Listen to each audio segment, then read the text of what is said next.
Welcome every human experience. You never know which one is going to turn it all on.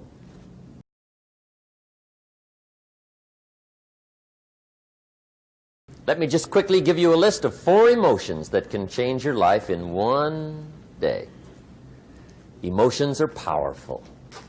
Sometimes it doesn't take much to alter your whole life direction.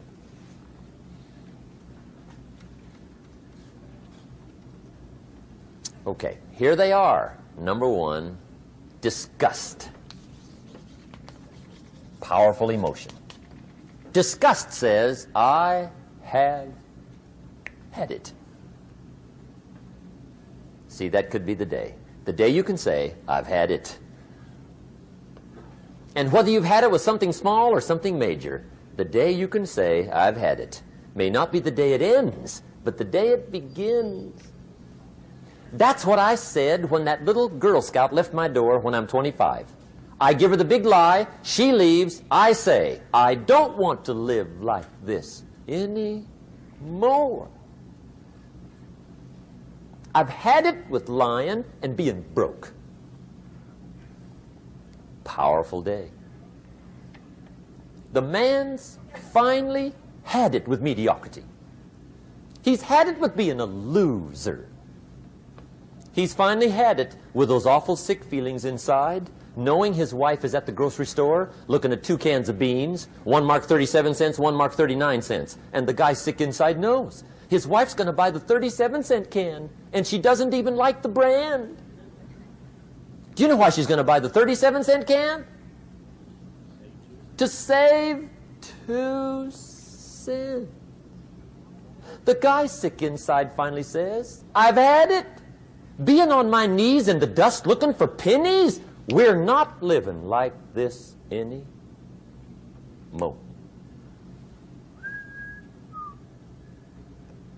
Could be the day that turns your life around. The day you can say, I've had it. He walks into his closet and rips everything in it to shreds and says, I've worn this embarrassing stuff for the last time. And not only will I never wear it again, no one else will ever wear it again. Commit an act that says, I've had it. Powerful. Here's the next one, decision. And decision making is powerful. And it's emotional. That's those knots in the pit of your stomach, right? Waking up in the middle of the night in a cold sweat, trying to decide. We sometimes call it inner civil war. What shall I do? Well, for progress, you must decide. The best advice I can give you came from a wealthy friend of mine who said, if it's easy, do it easy. If it's hard, do it hard. Just get it done. If you went home tonight and in the next few days cleaned up a whole list of decisions, that might furnish enough inspiration for the next 10 years. I found this out many times after you've decided. Getting on with it is easier than deciding. Sometimes decision is the toughest part. Here's the next emotion, desire, wanting to bad enough. And I don't know how to tell you to want to. That's something you've got to come up with. There's 2 things I know about desire. Number 1, it comes from inside, not outside. You don't send off for it. Number 2, I know desire can be triggered by something. Who knows what it might be? Sometimes desire waits and sleeps for something to happen. Maybe it's a book, maybe it's a song, maybe it's a sermon, maybe it's a lecture, a seminar, maybe it's the conversation of a friend, a happening, an event. Who knows? The best advice I can give you is what I give my staff. It goes like this: welcome every human experience. You never know which one is going to turn it all on. Even the bad experiences. Sometimes from the bitterest experience comes the greatest awakening. So let down the barriers, take down the walls.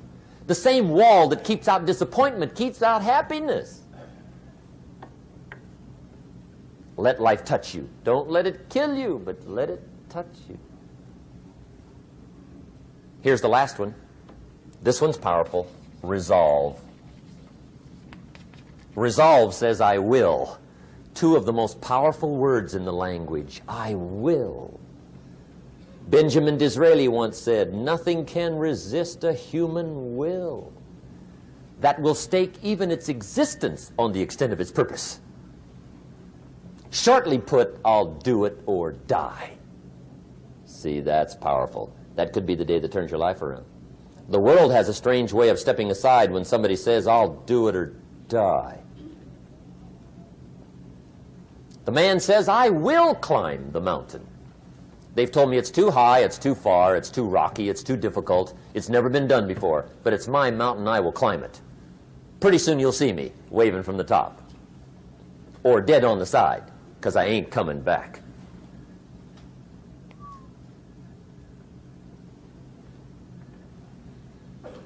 The best definition I ever got from the word resolve came from a little junior high girl in Foster City, California, up north. I'm talking to the junior high kids one day. I love to ask kids definitions. They come up with beauties. I got to the word resolve and I asked, who can tell me what resolve means? And I got several hands, and they were all pretty good, but the last one was the best.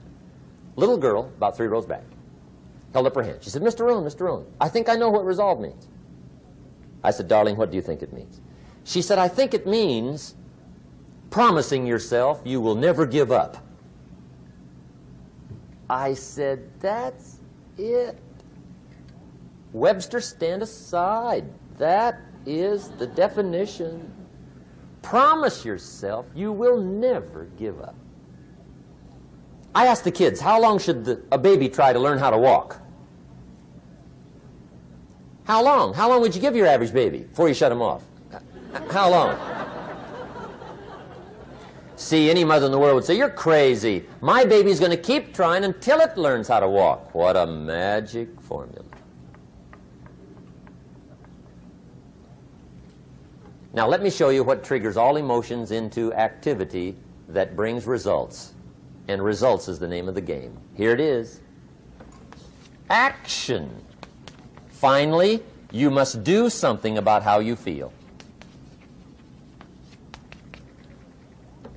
Jesus, the master teacher, said, don't just be listeners, be doers. The world admires the doers. Whatever it takes to get you to try harder, read more, set your goals, and go for it.